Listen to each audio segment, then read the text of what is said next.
Welcome to The Explainer. Grab your decks and step into the arena with me today because I want you to channel the energy of a seasoned Duelist Academy professor for this one. We are breaking down a highly sophisticated, deeply strategic format, the masterclass of Succession. Look, this isn't your standard run-of-the-mill card slinging. What we're talking about today is high-stakes, meticulously calculated new era spellcasting. Let's get into it. Okay, let's dive into the syllabus. We'll be looking at the post-classic paradigm, the mechanics of the ladder, advanced summoning pathways, fueling the crystal economy, rituals and punishment protocol, and finally, rulings and judicial precedents. Section 1, the post-classic paradigm, shifting the game loop. So before we even look at the cards themselves, we really have to understand the philosophical foundation of this format, because the mindset requires a massive shift. Think back to the classic era of play. It often relied heavily on automated floodgate loops, right? Monsters were constantly cycled in and out, and the board was basically treated as a series of disposable assets. Well, the Succession era completely upends that entire concept. This format focuses entirely on a high-stakes technical ascent. It demands calculated risk and intense manual resource management. Those old automated shortcuts, they're gone. This is a system built to actively punish reckless play and heavily reward precise foresight. Which brings us to what the architects call the no-cheats philosophy. Success in Succession relies purely on technical mastery. We call this anti-floodgate integrity. You aren't exploiting game state freezes or lockout cards here. You are forced into absolute logical rigor because all that automated cycling is just removed. Every single move requires deep, critical thinking and high-stakes execution. You can't just take summoning shortcuts to win anymore. Your tactical positioning is constantly being tested. It all boils down to strategic transparency. At the end of the day, your victories are earned by how well you manage your caster skeleton. These caster cards are the central engines of this entire ecosystem, and you have to pilot them flawlessly. Section 2, Mechanics of the Ladder, Evolution Reimagined. All right, so how do we actually build and climb this nonlinear ladder from numeral 1 to 4? Well, it starts with incredibly rigid deck construction and board constraints. You're strictly limited to a maximum of 12 Succession casters and 9 Reacher support cards per deck. Now, when you summon a Succession card, it has face-up defense priority. Basically, it acts as your defensive anchor. To protect this really slow build-up, the caster gets summon turn immunity from spells, traps, or effects on the turn it hits the board. But you've got to pay close attention to the hard single caster limit. You may never control more than one spellcaster on the field at a time, period. This is a non-negotiable bottleneck designed specifically to stop players from bypassing the ladder system. Finally, there's type dependence. If your card gets altered by something like DNA surgery and isn't a spellcaster anymore, your engine instantly shuts down. Now, what's really interesting about this slide is how perfectly the math here scales risk and reward. A caster's power is entirely defined by its level. A level 4 can only hold 2 charges, capping out at 2,000 attack. A level 8 hits 3 charges and 3,000 attack. But look at that bottom row. Level 9 and above absolutely shatters the ceiling. You get unlimited use and a massive 5,000 attack limit. Section 3, Advanced Summoning Pathways, Bypassing the Ladder. To mitigate that slow resource depletion, top strategists use some crazy advanced techniques. Let's look at the first one, the Lightning Succession Pathway. This is an incredibly dramatic, high-stakes maneuver. You skip the turn-by-turn evolution, but check out the cost. Step 1. You literally must hold caster 1, 2, 3, and 4 in your hand all at the exact same time. Step 2. You drop caster 4 straight onto the field. But step 3 is where it really hurts. You send the other 3s straight to the graveyard. That is a massive -3 hand economy loss. You are literally throwing away 3 valuable cards just to make this play work.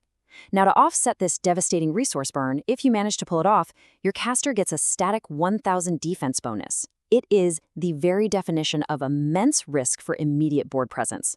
Let's move to and see how this builds into pure offense.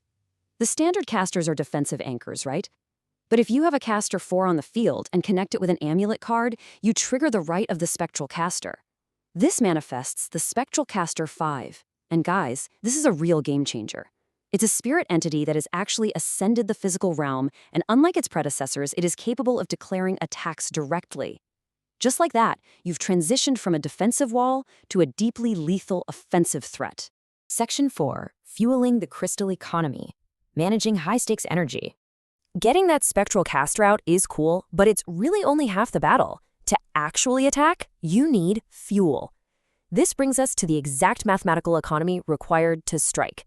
1 star equals 1 charge, which equals 1,000 attack points. Casting is the act of equipping gems to your caster to provide this offensive fuel. Now, here is a brilliant strategic insight. The gem actually acts as an attack proxy. Because the gemstone is the actual source of the energy, the caster itself becomes completely target illegal. It's essentially using a highly volatile magical battery as a meat shield. Your opponent literally cannot attack your caster with any spell, trap, or effect while it is actively channeling through a gem. For sustained, high-output play, you're going to need the ultimate power reservoir, the Gemstone Mine. Getting this onto the field requires you to already have that Spectral Caster 5 out, plus at least 20 charges present. But once it's there, it holds a massive 100 charges. And since it can't attack, you can actually slide it right into your spell section to protect it from being targeted. But be warned, if you drain it to 0 charges, it is immediately sent to the graveyard. Managing this battery is absolutely crucial, because failing to balance this economy leads to total disaster. Section 5, Rituals and Punishment Protocol, the cost of failure. We've talked about the heights of power in this format, but what happens when you push the system too far? I want you to treat this definition as a massive, flashing warning sign, the punishment protocol. It is a catastrophic system failure.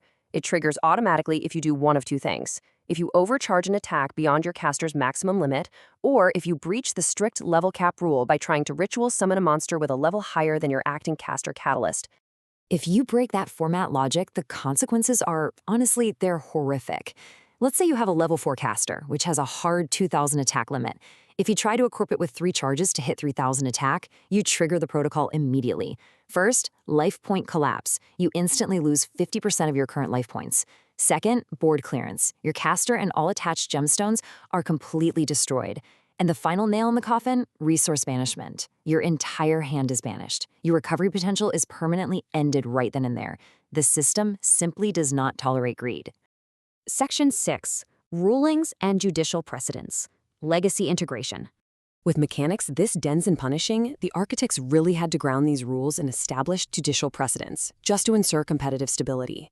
And this brilliantly illustrates how the mechanics of classic cards perfectly justify the succession architecture. That nonlinear evolution, it's validated by the Time Wizard and Black Magician interaction used to create Dark Sage. Using charges to manifest cards from the hand, totally supported by the Flute of Summoning Dragon. That proxy rule we talked about, where you target the gem instead of the caster, directly established by Magical Hats. Converting spells into attack field traces right back to Magical Citizen of Endymion, and standard engine freezing is governed perfectly by Jinzo and Skill Drain. But perhaps the most crucial in-universe judicial law for this entire format is the fundamental right ruling. Read this quote carefully with me. The fundamental right to declare an attack overrides hard stall effects.